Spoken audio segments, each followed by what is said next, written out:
కాంగ్రెస్ ప్రభుత్వంపై తీవ్ర ఆరోపణలు చేశారు బీఆర్ఎస్ నేతలు. భూభారతి పేరుతో కాంగ్రెస్ సర్కార్ స్కామ్ చేస్తుందన్నారు. Bhubharati portal edit option operator కు ఎలా వచ్చిందని ప్రశ్నించారు. 2 ఏళ్ల కాంగ్రెస్ పాలనలో ప్రజలకు చేసిందేమీ లేదని విమర్శించారు. ఇక బీఆర్ఎస్ పార్టీతోనే రాష్ట్ర అభివృద్ధి సాధ్యమన్నారు లీడర్స్.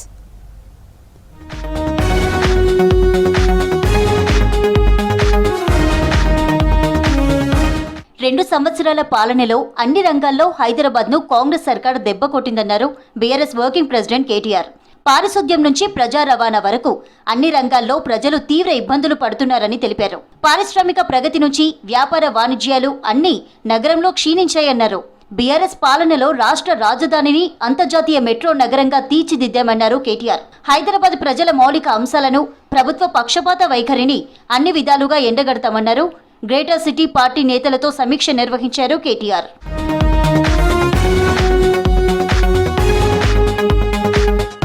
భూభారతి పేరుతో కాంగ్రెస్ సర్కార్ స్కామ్ చేస్తోందని ఆరోపించారు మాజీ మంత్రి హరీష్ రావు. నిషేధిత జాబితాలోని భూములపై సెటిల్మెంట్లు చేస్తున్నారని విమర్శించారు.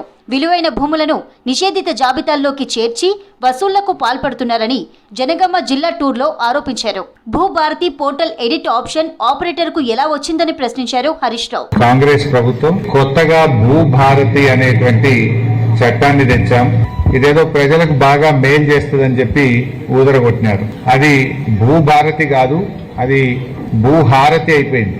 ఇవాళ భూభారతి వచ్చిన తర్వాత 22A కింద 1 కోటి ఎకరాల భూములు పెట్టినారు. అంటే నిషేధిత భూముల జాబితాలో లక్షల ఎకరాలు పెట్టి డబ్బుల వసూళ్లకు పాల్పడతా ఉన్నారు. మాజీ ఎమ్మెల్సీ సలీం ఆధ్వర్యంలో నాంపల్లిలోని రెడ్ రోజ్ ఫంక్షన్ హాల్లో ఇఫ్తార్ విందు నిర్వహించారు. ఇఫ్తార్ కు కేటీఆర్ హాజరయ్యారు. రంజాన్ సందర్భంగా ముస్లిం సోదరులకు శుభం కలగాలని ఆకాంక్షించారు కేటీఆర్. ముస్లిం సోదరులకు ఖర్జూర తినిపించారు.